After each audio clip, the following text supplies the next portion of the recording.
Assalamualaikum warahmatullahi wabarakatuh. Perkenalkan, nama saya Mailinda Dwi Rahmawati dari Prodi Pendidikan IPA semester 5, NIM 20201001000085. Di sini saya akan menjelaskan tentang penerapan redoks pada kehidupan sehari-hari, di mana saya akan membahas tentang satu, pengertian reduksi dan oksidasi, yang kedua konsep redoks yang melibatkan oksigen, yang ketiga konsep redoks berdasarkan perpindahan elektron, yang keempat konsep redoks berdasarkan bilangan oksidasi atau biloks, yang kelima yaitu ciri dan fungsi reaksi reduksi dan oksidasi, dan yang terakhir yaitu tentang contoh redoks yang ada pada kehidupan sehari-hari.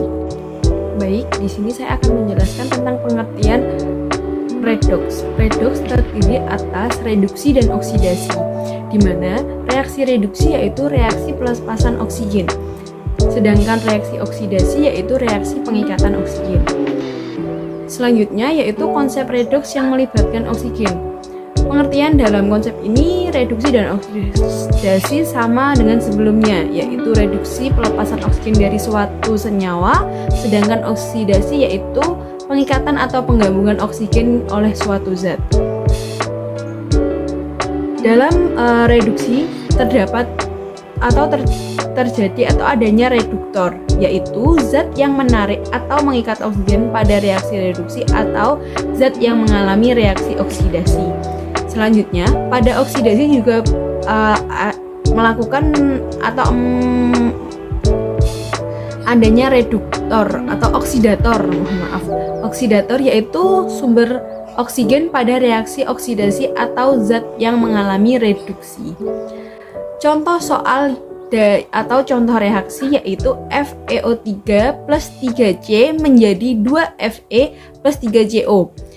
Bisa dilihat pada layar PPT bahwa FeO2 mereduksi atau melakukan reduksi 2Fe, di mana FeO3 melepaskan oksigen, sedangkan 3C atau oksidasi 3C 3C mengalami oksidasi, yaitu menjadi 3CO, di mana 3C mengikat O atau adanya terjadi penggabungan antara 3C dan 3CO.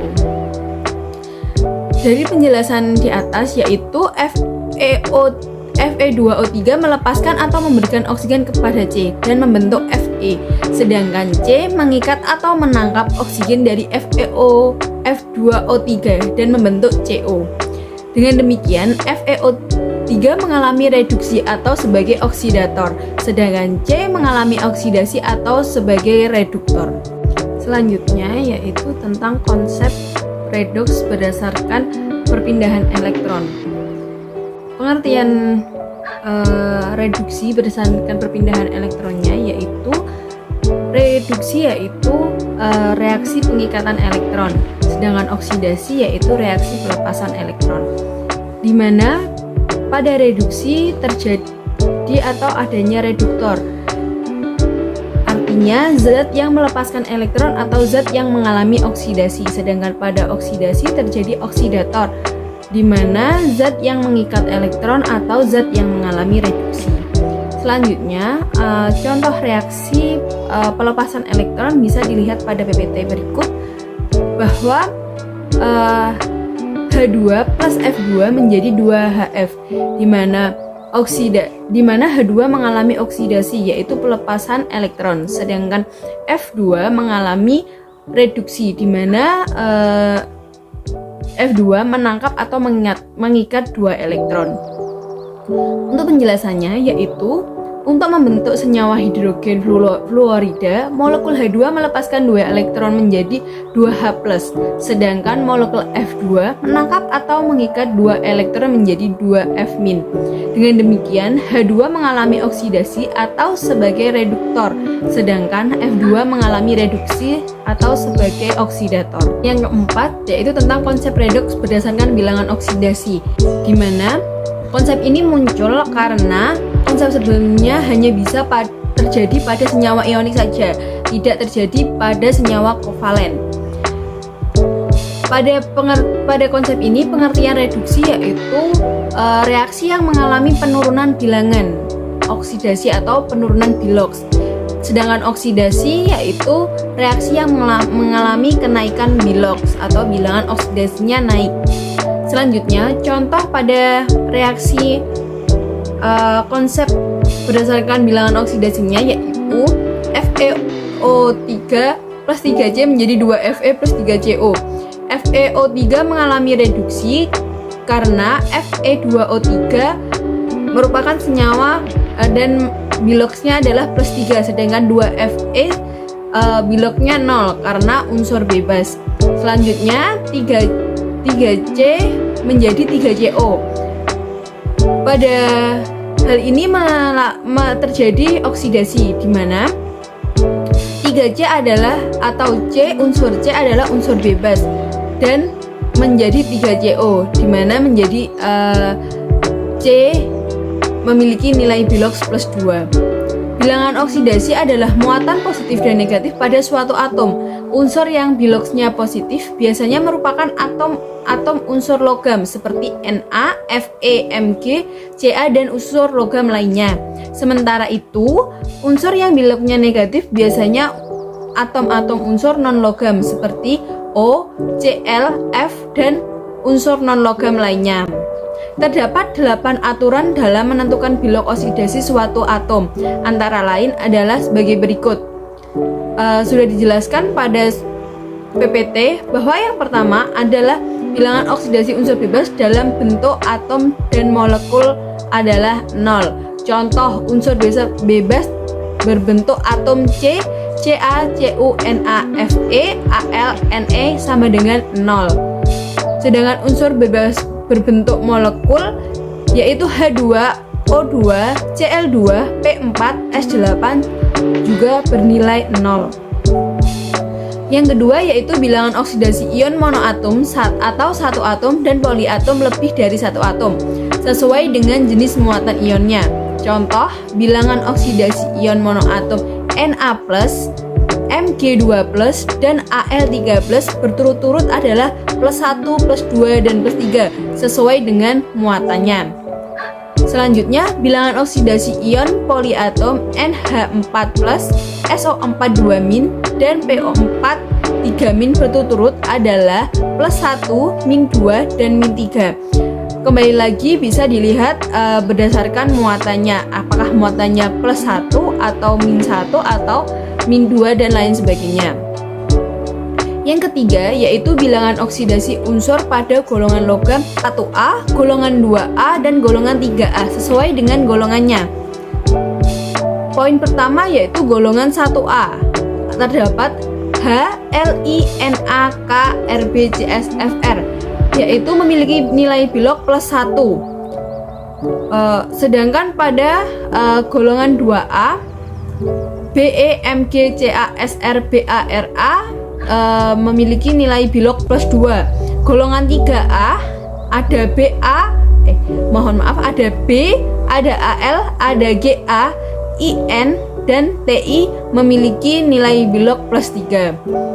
Yang keempat yaitu bilangan oksidasi unsur golongan transisi atau golongan B lebih dari 1. Contoh, bilangan oksidasi Cu plus 1 dan plus 2, bilangan oksidasi Au plus 1 dan plus 3.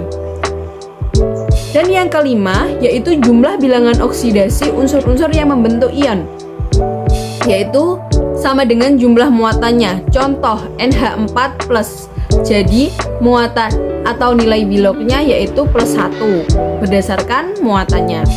Yang keenam yaitu jumlah bilangan oksidasi unsur-unsur yang membentuk senyawa sama dengan 0. Contohnya H2O nilai biloksnya adalah 0. Seperti diuraikan bahwa H memiliki bilok plus 1. Karena H2 jadi dikalikan 2. Jadi di H2 memiliki nilai bilok plus 2. Sedangkan O memiliki nilai bilok min 2. Jadi sama saja plus 2 min 2. Jadi memiliki nilai 0. Yang ketujuh yaitu bilangan oksidasi hidrogen. Bila berikatan dengan logam sama dengan min 1. Bila H berikatan dengan non-logam sama dengan +1. Contoh biloks H dalam AlH3 yaitu -1. Yang kedelapan atau yang terakhir yaitu bilangan oksidasi oksigen. Dalam senyawa peroksida sama dengan -1. Bilangan oksidasi 0 dalam senyawa non-peroksida sama dengan -2. Contoh biloks O dalam BaO2 yaitu -1. Pembahasan yang kelima yaitu ciri dan fungsi dari reaksi reduksi dan oksidasi. Di mana ciri pertama yaitu terdapat unsur bebas seperti contoh oksigen, klorin, dan lain-lain. Yang kedua, adanya perubahan biloks atau adanya perubahan bilangan oksidasi, entah itu penurunan atau kenaikan bilangan oksidasi. Dan yang ketiga yaitu reduktor dan oksidator. Selanjutnya, fungsi dari reaksi redoks. Yang pertama, untuk memahami fenomena korosi logam. Yang kedua, mengetahui reaksi fotosintesis. Dan yang ketiga, oksidasi makanan dalam sel. Terakhir, yaitu penggunaan lumpur aktif untuk mengolah limbah. Selanjutnya, pembahasan yang terakhir yaitu contoh redoks dalam kehidupan sehari-hari. Pertama, yaitu perubahan pada warna apel ketika diiris atau digigit. Perubahan warna pada buah apel dipengaruhi oleh reaksi antara oksigen di udara dan enzim polyphenol oxidase atau PPO yang ada dalam pada buah apel. Saat apel diiris atau digigit, oksigen akan mengenai bagian yang diiris atau digigit itu. Saat ada oksigen dalam sel, enzim PPO akan mengoksidasi senyawa fenol yang ada di jaringan apel. Dan pada proses oksidasi ini, senyawa fenol terjadi reaksi kimia yang menghasilkan zat warna pigmen melanin, di mana dia akan memunculkan warna gelap atau hitam. Selanjutnya, perkaratan besi. Pada besi terdapat elektrode yang berperan sebagai anode dan katode. Besi mengalami oksidasi sedangkan oksigen mengalami reduksi. Pada saat besi mengalami oksidasi, elektron dari anode akan mengalir ke katode, di mana oksigen tereduksi. Selanjutnya, ion besi 2 yang terbentuk pada anode teroksidasi membentuk ion besi 3 yang kemudian membentuk senyawa oksida terhidrasi. Selanjutnya, pada proses fotosintesis. Dalam peristiwa fotosintesis ini, karbon dioksida direduksi menjadi karbohidrat dan air dioksidasi menjadi oksigen. Reaksi redoks fotosintesis yaitu 6CO2 plus 6H2O plus energi menjadi C6H12O6 plus 6O2. Perubahan bilangan oksidasi reaksi fotosintesis terlampir. Reaksi oksidasi ditandai dengan kenaikan bilangan oksidasi dan reaksi reduksi ditandai dengan penurunan bilangan oksidasi. Aturan penentuan bilangan oksidasi yang terpakai yaitu pada gambar di bawah, bahwa 6CO2 memiliki bilangan oksidasi 4 dan mengalami reduksi karena pada C6H12O6 memiliki bilok 0. Dan 6H2O-2 mengalami oksidasi karena pada 6O2 terdapat unsur bebas dan memiliki nilai 0, maka -2 ke 0 mengalami kenaikan atau mengalami oksidasi. Berikut adalah paparan dari materi redoks dalam kehidupan sehari-hari. Jangan lupa like, komen, dan subscribe video ini. Semoga bermanfaat. Mohon maaf bila ada salah kata. Terima kasih. Wassalamualaikum warahmatullahi wabarakatuh. See you next time.